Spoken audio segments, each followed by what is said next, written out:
Welcome to my channel where we provide an alternative view to the common narrative. Today it's again a controversial subject which might get me banned, but I have so few viewers in case and that's the question is, why does everybody hate the Jews? There must be a reason for that. There must be a reason why Jews are constantly being prosecuted or persecuted, if that's an right English word, or chased away and so on. Why is it always the Jews? Why does everybody hate the Jews?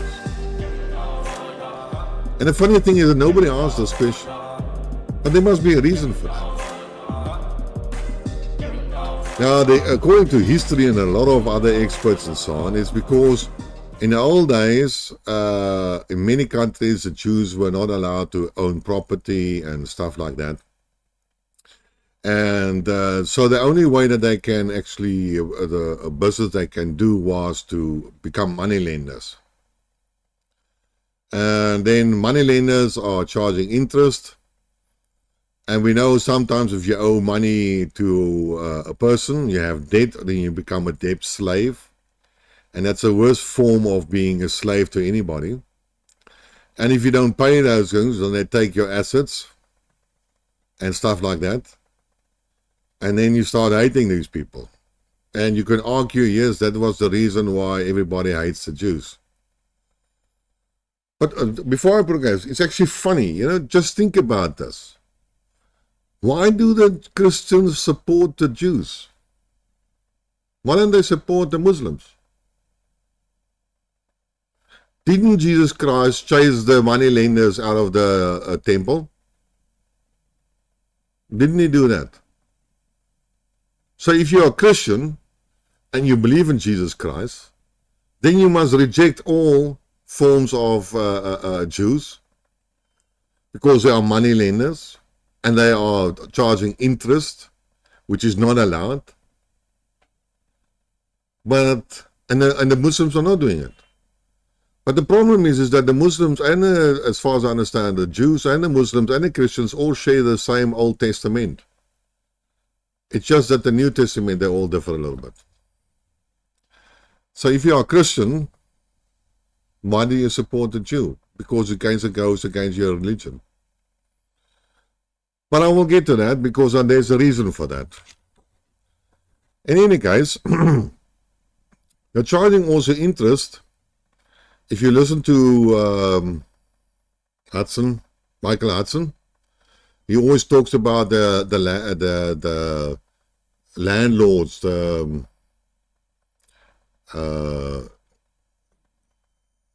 what's a different name for a landlord? But he has a name for them. And those are basically nothing else than parasites. They are extracting money and wealth without doing anything. And this is what you are doing. If I lend you 10 Rand or $10 and I charge you interest for $10, 10%, round numbers. So I get $10, a dollar for nothing after a year. I didn't work for it. I sucked it. You had to work for it. So I use your hard labor to earn me $1 for me doing nothing. And that's the form of a parasite. Now, according to Michael Hudson, is that, or if you understand the principle how money is created by creating debt. So each money that's on the books is one debt. But you have to pay back the interest on the money that you lend. So the books don't balance because here's an increase in money you have to pay back. But you only created, say, $10, but now you have to pay back $11. And that $1 was not created. So you now have to create more debt in order to pay off the interest. And so it becomes like an avalanche, but you can also call it as a Ponzi scheme. And that is why we have all these problems, financial problems. That is why fiat money usually always collapses in any case at the end of the day. And we have a reset. It's because of this unfunded type of thing. Now, I'm not a big fan of Karl Marx, but I did read his one book of economics, and he has the same. Well, I don't agree with his premises or his core principles, but there was one core principle that he tried to explain, and that was the biggest asset you have in life is your time. And you take your time and you create labor, and with labor you create something. And by creating something, you give value to it. So say I make a cup of, not a cup of coffee, a cup, a coffee cup. And I created it, and it took me, say, half an hour to do that, just for intersects. Then I spent half of my life, half an hour of my life to create that thing. So I put value into that cup. Now if I want to sell it, I sell it to you, and I sell my labor to you. That is what I'm actually selling. And therefore I create value. But if you look at interest payment, you created nothing. That interest you are earning creates nothing. It has no value, no wealth, but it has wealth, but it has no value added, but you are actually taking the wealth from me. And that is the reason why the Islamic world doesn't allow charging of interest. They do allow charging of cost, but not of interest, because they understand it's a form of usurpery, or I'm battling with the English words, but you do understand what it is. And just remember, if you are in the Western world, what do the investors always tell you? Save your money and let your money work for you. Isn't that what they tell you, the financial so-called gurus? Let your money work for you. So you don't have to work, but you create wealth by the money that you lend out. Well, that's what the Jews did, and that is why in the old days they were probably persecuted and followed, banned and stuff like that. But that's an old view. It might happen, it might be like that. I don't care much about that. But what is much more about, there's a second one, which actually combines. There was something like the Holocaust. We all know about that. We have been constantly being told about the Holocaust. The Holocaust, Holocaust, Holocaust, Holocaust. And 6 million Jews were killed in the Holocaust. Well, firstly, the 6 millions are not 6 millions. I think the Israelis, at the end of the day, somewhere I read, they acknowledge about 1.5 million Jews were killed. But it doesn't matter, but the 6 millions are not the true number. It's a lot less. You can look it up at various sources. It's not a fake news, it's a fact. But 6 million is a wrong number. It's less than that. But that's what. It's the biggest scam in the man's history. Money-making scam. And why do I say that? It's the only, when there is war crimes and war reparations paid, it is usually paid from one country to another country. It's never paid to one religious group. And in this case, a religious group, the Jews, were paid compensation. It is the first case where war reparations were paid to a group of people. Not to a nation, a group of people that had a certain religious affiliation. For me, that's a big scam. If war reparations were paid to a country like Israel, I can understand that. But it was paid to every Jew, whether the Jew was in a concentration camp or not. As long as they had a family member that was in the Second World War in Germany, they got compensation. Money-making scheme. And then for the next 75 years, the Germans were actually morally subvert, and if you let somebody feel guilty of what they have done. And now the Germans are the biggest supporter of the Jewish religion, Jewish group. It's not about Israel, it's not about the Muslims, it's about a religious group. And that is how you could see it. And there are certain groups in the world that see it for what it is. and they feel antagonistic against Jews. And one can understand that. But I believe this is only a small part of why. The biggest part, and this is now why I believe the Jews are hated. And this is a modern form of hate. And that is being accused of anti-Semitism, being a Zionist, equating Israel to Jews. So whenever you say something that doesn't gel with the Jews, they accuse you of being an anti-Semite or a Zionist. If Israel can do whatever they want to do, but if you criticize them, you are anti-Semitism. You are a Zionist. So what basically this means is that you have no opportunity to have a discussion or an argument or a real conversation about anything about Israel. Because as soon as you do that, you are accused of being against a Jew, which is wrong. And then they hide behind their religion of being a Jew in order to face the facts and face the reality and face their crimes that they are committing.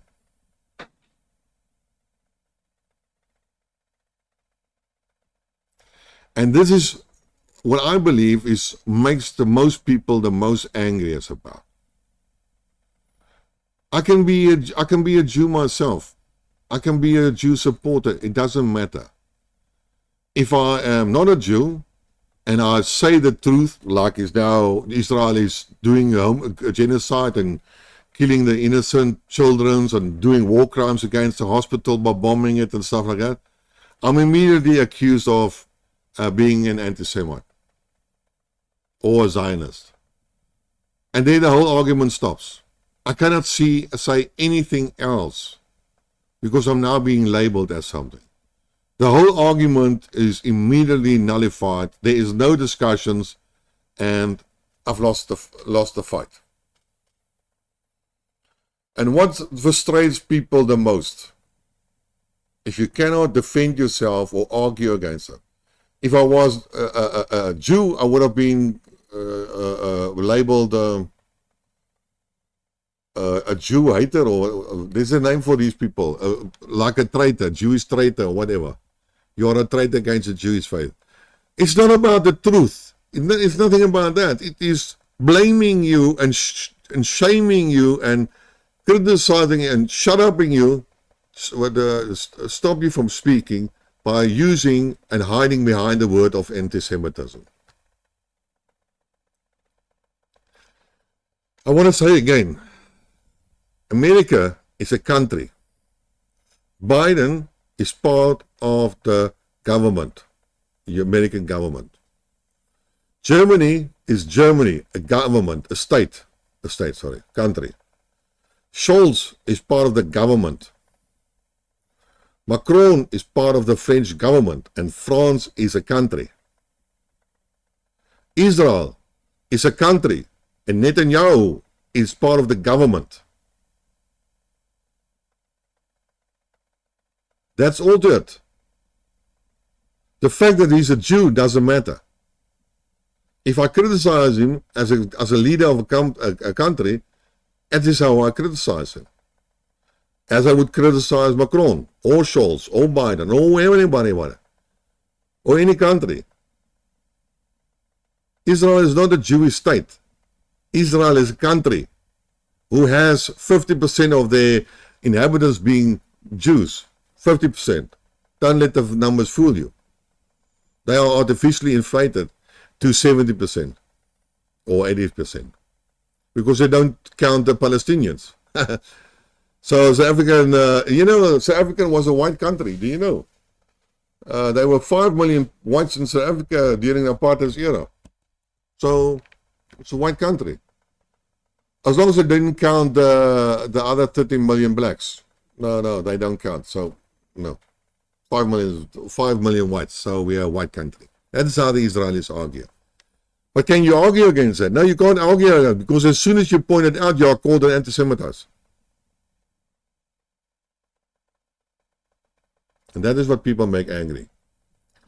And I will tell you, I'll challenge you, anybody, to the following statements. I believe that more than 95% of the world's populations who pretend to be Israeli supporters are not Israeli supporters.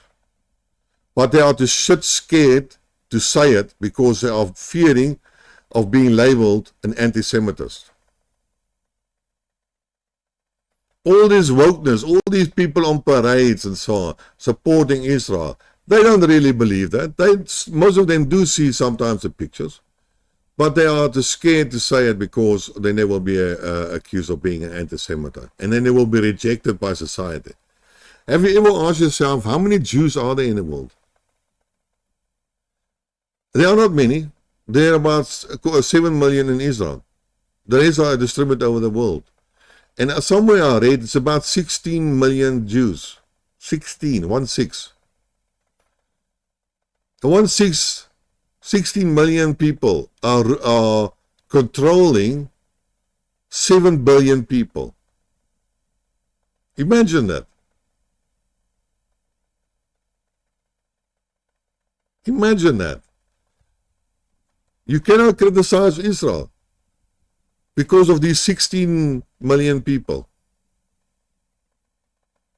They take the easy way out and blame you, whatever they feel like that, in order to stop any arguments or any criticism or any debates. And that's why there is no debate, and that is why there is, in 75 years, no solution to the Israeli problem.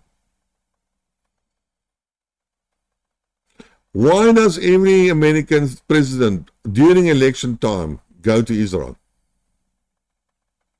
Anybody ask you, why does American politicians always have to go to Israel to get permission, or to get what? To run for president?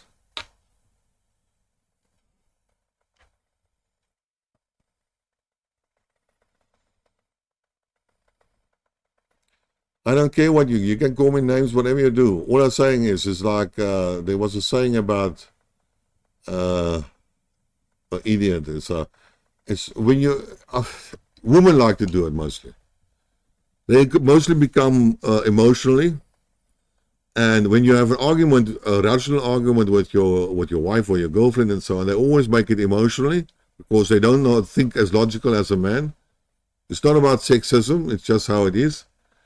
And then they start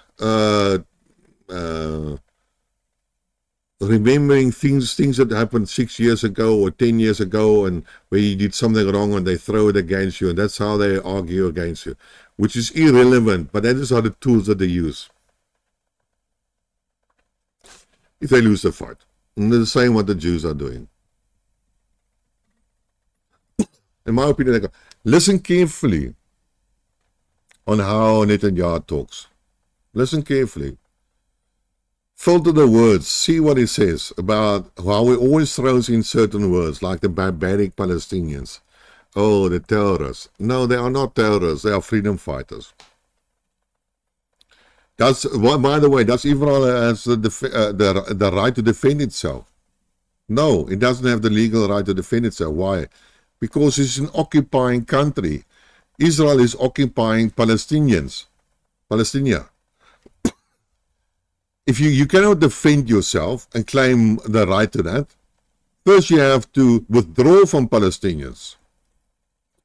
Then you can do that. But claiming self-defense is bullshit.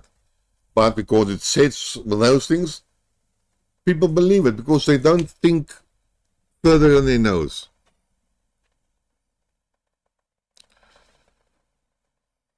In any case, this is my story for today. So until next time then, cheers.